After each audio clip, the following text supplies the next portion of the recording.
बच्चों, 12वीं लेखाशास्त्र की कक्षा में आपका पुनः स्वागत है। बच्चों, आज का जो प्रकरण है ख्याति मूल्यांकन की विधियां जारी, अर्थात पिछले वीडियो में भी हमने ख्याति मूल्यांकन की विधियों का अध्ययन किया था। अब उसके बाद वाली विधि अर्थात भारित औसत लाभ विधि हम यहाँ लेकर उपस्थित हैं। तो आइए हम आगे की विधियों का अध्ययन करें। बच्चों, औसत लाभ विधि का जो दूसरा वेरिएंट है भारित औसत लाभ विधि, वेटेड एवरेज प्रॉफिट मेथड है। ठीक है, आखिर इस मेथड का उपयोग कब हम करते हैं पहले उसको जान लेते हैं। तो यहाँ मैंने लिखा है प्रयोग की शर्तें। यदि लाभों में प्रवृत्ति दिखे, कहने का मतलब व्यवसाय का जो परिणाम है, लाभ है, वह लगातार बढ़ रहा हो अथवा घट रहा हो, उसमें एक ट्रेंड दिखे, तब हम भारित औसत लाभ विधि का प्रयोग करना उपयुक्त समझते हैं। ठीक है बच्चों, ये हो गया। अब हम इसमें वेट देने का काम करते हैं। भारांक, भारांक कैसे दिया जाए?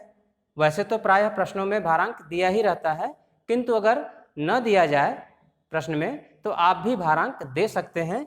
भारांक आरोही क्रम से देते हैं, अर्थात पहले वर्ष को 1 और बाद वाले वर्षों को अधिक अंक हम देते हैं। ठीक है, जैसे प्रथम वर्ष को 1, द्वितीय को 2, तृतीय को 3, चतुर्थ को 4, पंचम वर्ष को 5, इस तरीके से हम आरोही क्रम से भारांक देने का कार्य करते हैं। ठीक है, तो ये तो हो गया बच्चों इसके बारे में विशेषता इसकी कि कैसे कैसे प्रयोग करेंगे और कैसे भारांक देंगे।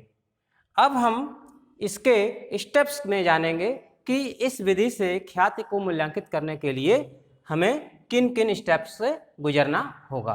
तो यहाँ पर हमने 4 स्टेप बताया है। पहला, लाभ हानि को समायोजित करिए। ठीक है, सबसे पहले लाभ या हानि को यदि कोई समायोजन है तो उसे समायोजित कर लेना चाहिए, पहला स्टेप। दूसरा है वेटेड प्रॉफिट ज्ञात करना। बच्चे, प्रॉफिट जब हम समायोजित कर लेंगे तो भारांक की सहायता से सॉरी वेटेड प्रॉफिट हम ज्ञात करेंगे। ठीक है, तीसरी बात, हमें उसका एवरेज निकालना होगा, वेटेड एवरेज ज्ञात करना होगा, और लास्ट में गुडविल का सूत्र रख करके हमें गुडविल का मूल्य निकाल लेना चाहिए। तो ये 4 स्टेप का हम लोग फॉलो करेंगे। ठीक है, सबसे पहले लाभ हानि का समायोजन। बच्चों, लाभ हानि का समायोजन कैसे किया जाए, यह आप इसके पहले वाली विधि, इस औसत लाभ विधि का जो पहला वेरिएंट था वो सरल औसत लाभ विधि था, इसके पहले वाले वीडियो में हमने बताया है। जैसे समायोजन वहाँ किया जाता है वही समायोजन यहाँ भी करते हैं, इसके लिए कोई नई विधि नहीं है। तो हम अब वेटेड प्रॉफिट ज्ञात करने की ओर बढ़ते हैं कि स्टेप 2 को हम कैसे निकालेंगे। ठीक है बच्चों, तो आइए स्टेप 2 को देखें। तो बच्चों, इसके स्टेप्स को समझने के लिए हमने 4 स्टेप बताया था आपको। सबसे पहला स्टेप था लाभ को समायोजित करना। लाभ को समायोजित करने का तरीका हम लोग पहली विधि सरल औसत लाभ विधि में समझ चुके हैं, उसको उसी तरह से करेंगे। अब जो दूसरा स्टेप है वेटेड प्रॉफिट कैसे निकलेगा। ठीक है, तो एडजस्टेड प्रॉफिट आपने निकाल लिया पहले स्टेप में। अब उस एडजस्टेड प्रॉफिट से उसके वेट का हम गुणा कर देंगे तो वेटेड प्रॉफिट आ जाएगा। ठीक है बच्चों, अब है तीसरा स्टेप वेटेड एवरेज प्रॉफिट। यहाँ एवरेज कर देना है इस प्रॉफिट का। ठीक है, तो आप इन सारे प्रॉफिट्स को जोड़ लीजिए, टोटल वेटेड प्रॉफिट्स जितने भी वर्षों का है उसको जोड़ लीजिए, लाभ हो या हानि हो, जैसी भी स्थिति हो, हानि एडजस्ट हो जाएगी उसमें, और सम ऑफ वेट्स से डिवाइड कर दीजिए उसको। सम ऑफ वेट, जिसको आप जितना वेट दिए होंगे उस वेट का टोटल कर लीजिए और उस संख्या से हम भाग कर देंगे तो एवरेज आ जाएगा। ये हमारा तीसरा स्टेप हो जाएगा। और चौथा स्टेप जो फाइनल स्टेप है गुडविल निकालने का, तो goodwill is equal to weighted average profit. इस स्टेप 3 में जो आप प्रॉफिट निकालोगे वो रख लो, फिर मल्टीप्लाई करो नंबर ऑफ ईयर परचेज से। नंबर ऑफ ईयर परचेज क्रय के वर्ष हमेशा प्रश्न में दिया जाता है, इसकी चर्चा हम पहले भी कर चुके हैं। तो आप मल्टीप्लाई कर दोगे और आप फर्म की गुडविल प्राप्त कर लोगे। ठीक है बच्चों, तो ये हमारे स्टेप इस तरीके से फॉलो होंगे। आइए एक प्रश्न लें और फिर इस मेथड को बेहतर तरीके से समझने का प्रयास करें। तो बच्चों, वेटेड एवरेज प्रॉफिट समझने के लिए प्रश्न बोर्ड पर आ चुका है। आइए पढ़ लेते हैं। S&P कंपनी की पिछले 4 वर्षों के परिणाम निम्नवत हैं। 4 वर्षों का परिणाम यहाँ पर दिया हुआ है। देखिए यहाँ वर्ष है, यहाँ लाभ है। 2012, 13, 14, 15। 2012 का लाभ 24,000, 13 का लाभ 32,000, 14 का लाभ 36,000 और 2015 का लाभ 43,000 बच्चों।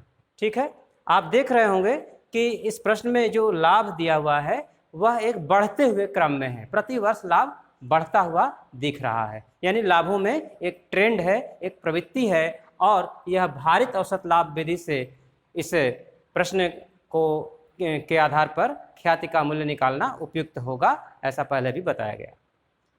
वर्ष 13 में 2013 के लाभों में 5,000 रुपये विनियोगों की आय है।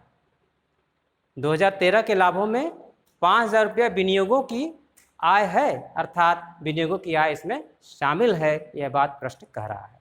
भारित औसत के 3 वर्षों के क्रय, ये नंबर ऑफ परचेज ईयर्स है, या पहले भी जान चुके हैं। 3 वर्षों का क्रय जो लास्ट में हम मल्टीप्लाई करते हैं वो दिया हुआ है, इसको आप ध्यान रखेंगे। 3 वर्षों का क्रय के आधार पर फर्म की ख्याति का मूल्य ज्ञात कीजिए। भार भी आपको दिया हुआ है 1, 2, 3 और 4। ठीक है बच्चों, तो आइए इसको हल करके देखें कि कैसे ये हल होता है। सबसे पहले ईयर है, हम ईयर नोट कर लेंगे यहाँ 2012, 2013, 2014 और 2015, ये हमारे 4 वर्ष हैं। प्रॉफिट का कॉलम 24,000, पहला प्रॉफिट है 24,000, दूसरा प्रॉफिट है 32,000, तीसरा प्रॉफिट है 36,000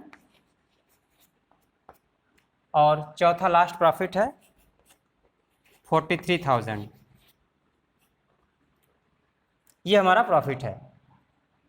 अब एडजस्टमेंट देखेंगे बच्चों। एडजस्टमेंट केवल 1 वर्ष में है, 2013 में, यहाँ पर है 2013 में है और कहीं कोई एडजस्टमेंट नहीं है। इसमें कौन सा एडजस्टमेंट है? 5,000 रुपया विनियोगों की आय है। ये बात आप समझ रहे होंगे, पहले भी इससे यह आ चुका है कि विनियोगों की आय से लाभ बढ़ जाता है, यानी 2013 का लाभ बढ़ा हुआ है।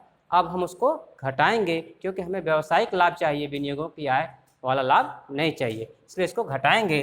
तो माइनस का 5,000 यहाँ पर हम 2013 के लाभों में से कर देंगे। माइनस भी आप लिख सकते हो, ब्रैकेट में भी लगा सकते हो।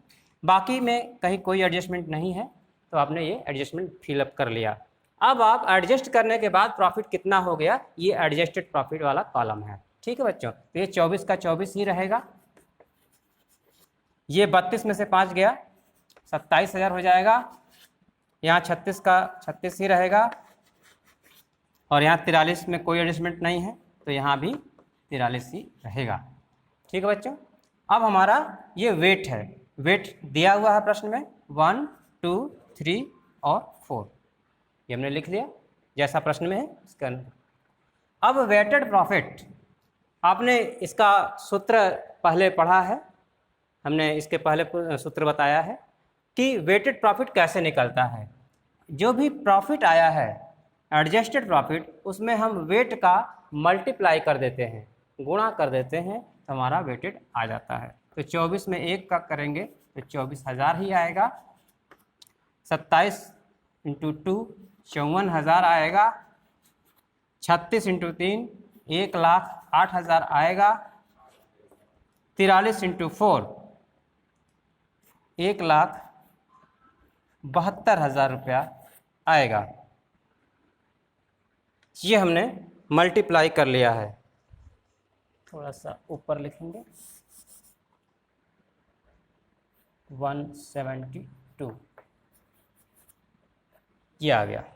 ठीक है बच्चों, इस टेबल में साफ साफ लिख दिया गया और साफ साफ गणनाएं भी आ गई हैं। ठीक है, अब आपने वेटेड प्रॉफिट निकाल लिया है, अब आपको एवरेज करना होगा। अगली जो प्रोसेस है। तो एवरेज करने के लिए क्या करेंगे आप, सबसे पहले तो इसको हम टोटल कर लेते हैं। आप इसका वेट का टोटल बनाइए, तो 4 3 7 2 9 1 10, ये वेट का टोटल हो गया बच्चों।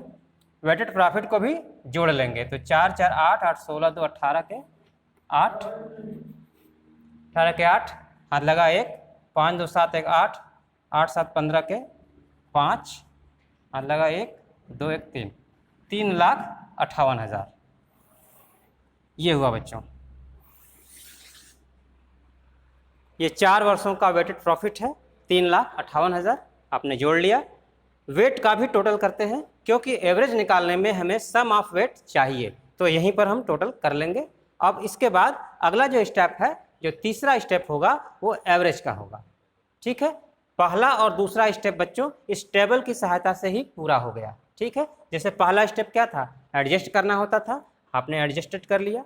ठीक है, दूसरा स्टेप क्या था, वेट का मल्टीप्लाई करके वेटेड प्रॉफिट ज्ञात करना था। तो आपने इस टेबल के माध्यम से बहुत ही सुंदरतापूर्वक आपने प्राप्त कर लिया है। ठीक है, अब हम तीसरा स्टेप हम देखेंगे, जो वेटेड प्रॉफिट का एवरेज निकलता है। ठीक है बच्चों, तो आइए वेटेड का एवरेज निकालें। अब हमें इस प्रश्न की कोई आवश्यकता नहीं है, बस इसमें से 3 वर्षों का क्रय लेना है। तो आप इसे नोट कर लीजिए, हम इसको मिटा करके जगह खाली कर रहे हैं।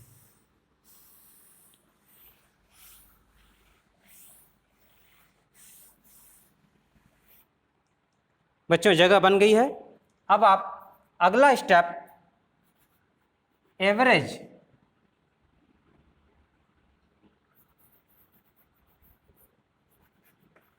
वेटेड एवरेज प्रॉफिट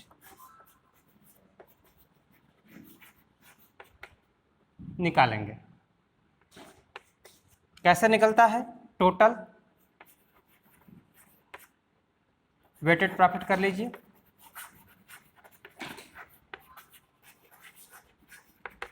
अपॉन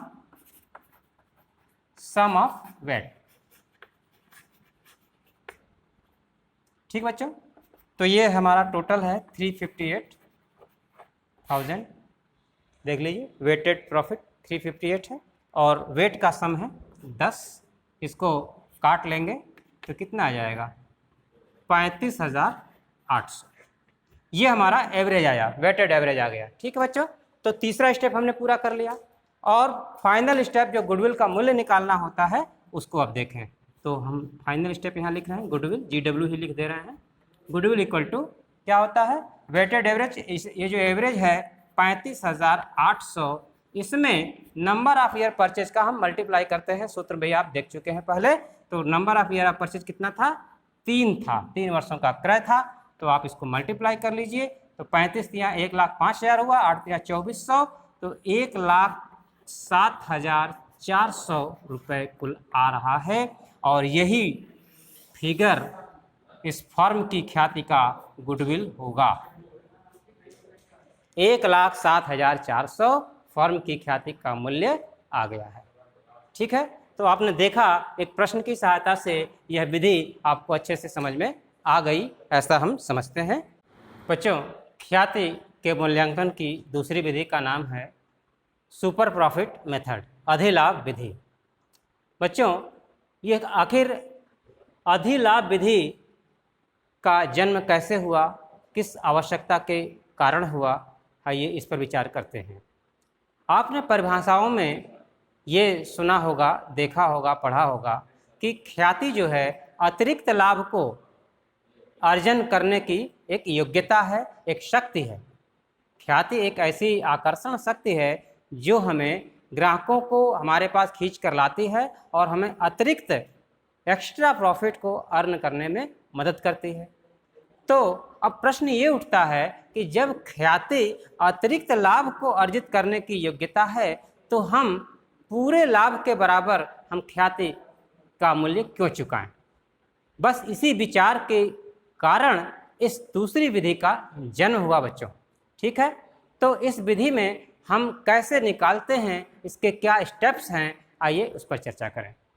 इसमें सबसे पहले बच्चों एवरेज प्रॉफिट ज्ञात करेंगे, जैसा कि पूर्व की विधि में किया जाता था। ठीक है, एडजस्ट करना होगा, एडजस्ट कर लेंगे। ठीक है, उसके बाद बच्चों नॉर्मल प्रॉफिट ज्ञात करना होता है। ठीक है, हर व्यवसाय का एक औसत लाभ होता है, एक नॉर्मल प्रॉफिट होता है, एक एस्टिमेट होता है, अनुमानित लाभ होता है, हम उसे नॉर्मल प्रॉफिट कहेंगे। इसका हम सूत्र बताएंगे अभी बाद में। उसके बाद इन दोनों की सहायता से सुपर प्रॉफिट निकल आएगा, तीसरा स्टेप। और चौथा स्टेप है गुडविल का मूल्य।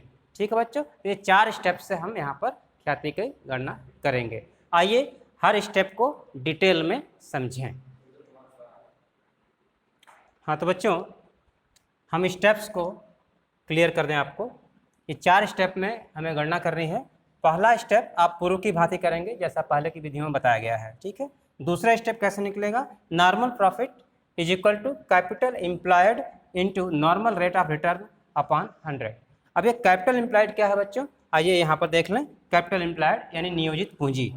सभी संपत्तियों को आप ले लीजिए, लेकिन उसमें से गुडविल, बनावटी संपत्ति और जो गैर व्यापारिक विनियोग हैं उनको निकाल दीजिए। ठीक है, तो सारे एसेट्स को ले लेंगे, इनको छोड़ करके, और इस मूल्य में से आउटसाइड लायबिलिटी को घटा देंगे, बाहरी दायित्वों को आप घटा देंगे, तो आपका कैपिटल एम्प्लॉयड आ जाएगा। यह एक दूसरा सूत्र भी यहाँ पर मैंने लिखा है कि पूंजी में आप फ्री रिजर्व को जोड़ दीजिए, आपका कैपिटल एम्प्लॉयड आ जाएगा। जैसी भी स्थिति हो हम इसको यहाँ से कर लेंगे।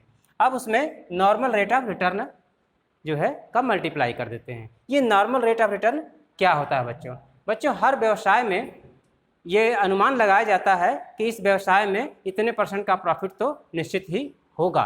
बस नॉर्मली जितना प्रॉफिट होना चाहिए उसी को हम कहते हैं नॉर्मल रेट ऑफ रिटर्न, प्रायः प्रश्न में दिया रहता है। ठीक है बच्चों, तो इसके आधार पर आप जो है स्टेप 2 को ज्ञात कर लेंगे। ठीक है, अब हम स्टेप 3 को देखेंगे। तो स्टेप 3 क्या है? सुपर प्रॉफिट ज्ञात करना। आइए स्टेप 3 को हम यहाँ देख लेते हैं। इसको मिटा लेते हैं।